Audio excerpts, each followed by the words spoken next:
नमस्कार, मैं जितेंद्र चतुर्वेदी।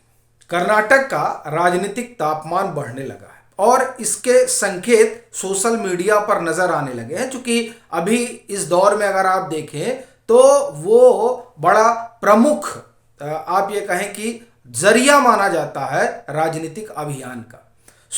अब अगर आप उस पर गौर करें तो तमाम चीजें जो है वो बहुत तेज चलने लगी हैं। फिर वो चाहे प्रचार हो या वहां पर पोस्टर की वार हो, वो सब अब दिखाई दे रही है। और पार्टी के भीतर जिस तरह की घमासान है कि सीएम कौन होगा, यह भी बता रही है कि कर्नाटक का राजनीतिक माहौल जो है अब खासा गर्म हो चला है। कांग्रेस में तो देखिए अजब ही मार है और टिकट को लेकर भी कम रसाकसी नहीं चल रही है। और ये टिकट वाले मसले में ना कांग्रेस अछूती है और ना भाजपा में भी टिकट को लेकर खूब मारामारी है।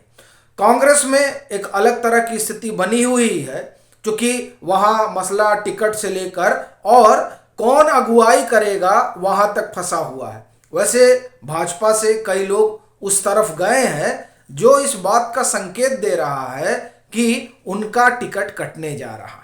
अब इधर से उधर पर्यटन में असल में होता यही है, जब टिकट मिलता नहीं है तो टिकट की चाह में नेता पार्टियां बदल दिया करते हैं। ये तमाम चीजें कर्नाटक में चल रही हैं। और इस बीच जो बड़ी चुनौती है वो कांग्रेस के पास तो है ही है, क्योंकि वो ये चाहते हैं कि यहां पर कुछ कर ले।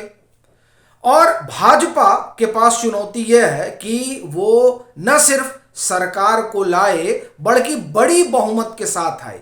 वो सरकार लेकर आते हैं तो ये आप मानकर चलिए कि 30-32 साल के बाद दूसरी बार होगा। और बहुमत में आते हैं तो जाहिर तौर पर दक्षिण का एक राज्य जहां भाजपा की सरकार, और वहां पूर्ण बहुमत में तो आए नहीं, तो पूर्ण बहुमत में आना तो एक बड़ी चीज होगी।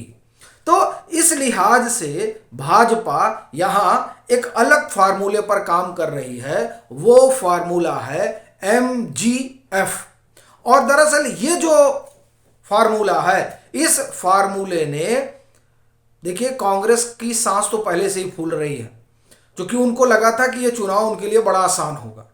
और जनवरी फरवरी तक तो ये मानकर चल रही थी कांग्रेस, और मुझे लगता है कि मार्च तक भी उनको इस बात का गुमान रहा कि कर्नाटक वो बड़ी आसानी से जीत लेंगे। क्योंकि उस दरमियान जो भाजपा का अपना इंटरनल सर्वे वगैरह आया था, उसमें भी भाजपा की स्थिति बहुत बेहतर कोई नहीं थी। लेकिन जब चीजें आगे बढ़ी और आप ये कहें कि सोशल इंजीनियरिंग जो भाजपा ने की, फिर वो चाहे तमाम समाज को जोड़ना हो, जिसमें हमने आपको मालदा बताया था, और मालदा में हमने वो तमाम जो सामाजिक समीकरण उसे साधना हो, वो तमाम चीजें उन्होंने की। लेकिन उसके बाद में भी कई चीजें जो बची रह गई, वो उन चीजों को लेकर अभी इतवार को और सोमवार को भी जो केंद्रीय चुनाव समिति है उसका मंथन हुआ।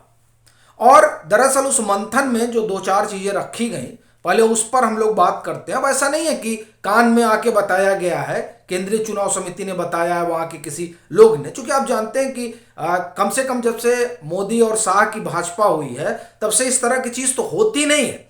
लेकिन दरअसल एक प्रोसेस है, उससे एक अनुमान लगता है कि हाँ ये चीजें हुई होंगी। चूंकि ये जो टिकट वाला मसला है, इस टिकट वाले मसले में जो सरकार के खिलाफ बड़ी चीज है वो है एंटी इनकम्बेंसी। अब फिर आपके मन में आया होगा कि पहले MGF ही बता दीजिए, तो उसको हम बाद में लेके आएंगे। पहले आप सुनिए कि दरअसल क्या क्या चीजें हो रही होंगी। तो अब ये जो केंद्रीय चुनाव समिति, वहां तो लिस्ट फाइनल हो रही है। पहले लग रहा था कि शाम तक आएगी, और अब कहा जा रहा है कि आगे 1-2 रोज में जो भी हो सकता है हम लोग बात कर रहे हैं और रात में ही आ जाए।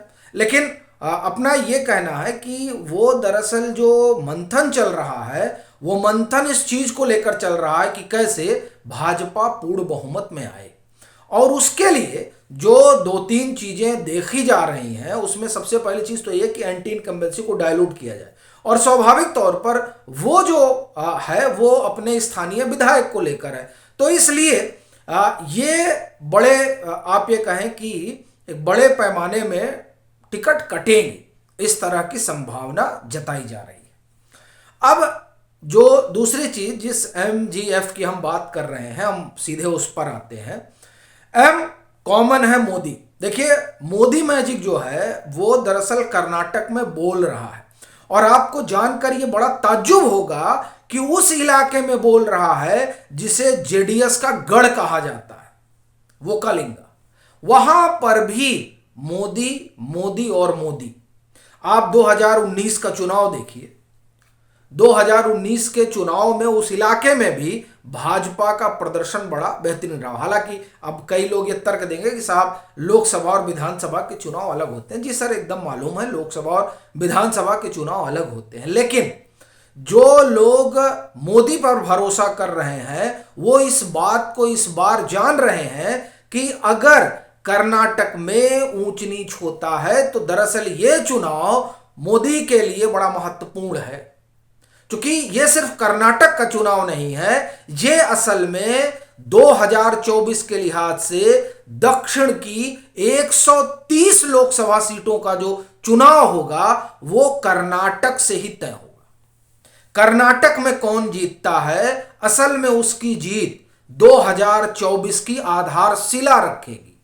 इसलिए यह बड़ा महत्वपूर्ण है, और इसलिए ऐसा लगता है कि जो वहां मोदी मोदी कर रहे हैं या जो ये कह रहे हैं कि मोदी के अलावा कोई नहीं, दरअसल वो इस बात को समझ रहे हैं कि डबल इंजन का मतलब क्या होता। और ये मैं नहीं कह रहा हूं, वहां जो लोग टहल रहे हैं और जो बातचीत कर रहे हैं, और बातचीत भी आप कह सकते हैं कि उसमें वो यूट्यूबर नहीं है, या आप जिसे कहिए कि वो दूसरे इकोसिस्टम के हैं, वो लोग जो बात कर रहे हैं उनके आप देखें तो वहां डबल इंजन की सरकार का मतलब वो जो ठेला लगा रहा है आम आदमी वो समझता है।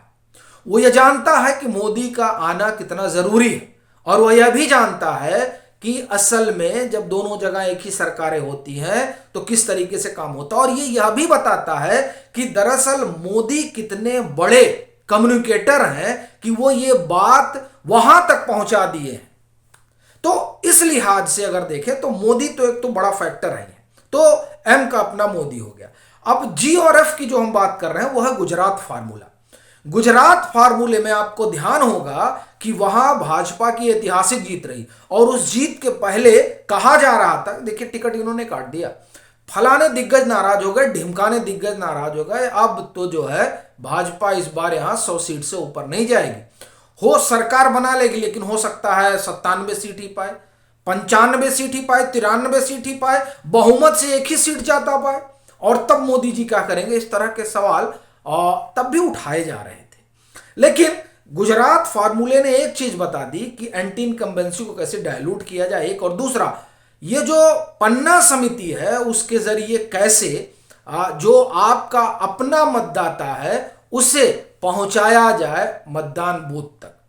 ये जो 2-3 चीजें गुजरात में हुई, दरअसल उन तमाम बातों को वहां जमीन पर उतारा जा रहा है, और ये जो वहां जमीन पर उतर रहा है उसने असल में, कांग्रेस तो पहले ही परेशान है, अब और परेशानी बढ़ गई कि ये क्या आ गया। अब तो ये जो जिस एंटी इनकम्बेंसी को लेकर वो दौड़ रहे थे, वो जो एंटी इनकम्बेंसी है वो दरअसल ये जब आप समझे कि कटौती होगी टिकटों की तो वो तो खत्म हो जाएगी। एक दूसरा भ्रष्टाचार का वहां मसला बनाने की कोशिश हो रही है, लेकिन भाजपा जिस तरीके से टैक्टिकली आगे बढ़ रही है उसमें ये न्यूलीफाई हो जाएगा, चूंकि एक DK शिवकुमार का मसला है, फिर कांग्रेस फाइल्स आ गई है, अभी गुलाम नबी आजाद का बयान है। तो ये सारी चीजें अब लग रहा है कि वहां जो है औंधे मुंह गिर रही हैं, और मोदी मैजिक, गुजरात का फार्मूला और मालदा, ये तीनों मिलकर कर्नाटक में एक बड़ा उलटफेर करेंगे, और संभवतः भाजपा वहां नए इतिहास रचने की तरफ बढ़ेगी। अभी के लिए फिलहाल इतना ही। अगर आप मतांतर से नहीं जुड़े हैं तो जुड़िए, वीडियो को लाइक कीजिए, शेयर कीजिए, और अपने सुझाव जरूर साझा कीजिए, फिर वो चाहे क्रिटिकल हो या मतलब आपको जैसे भी समझ में आते हैं वो आप जरूर लिखिए। और अगर आप कर्नाटक में हैं और आप इसे देख रहे हैं तो कृपया जुड़िए जरूर मतांतर से, ताकि तमाम चीज़ों से हम लोग भी रूबरू हो सकें और अपने दर्शकों को बता सकें।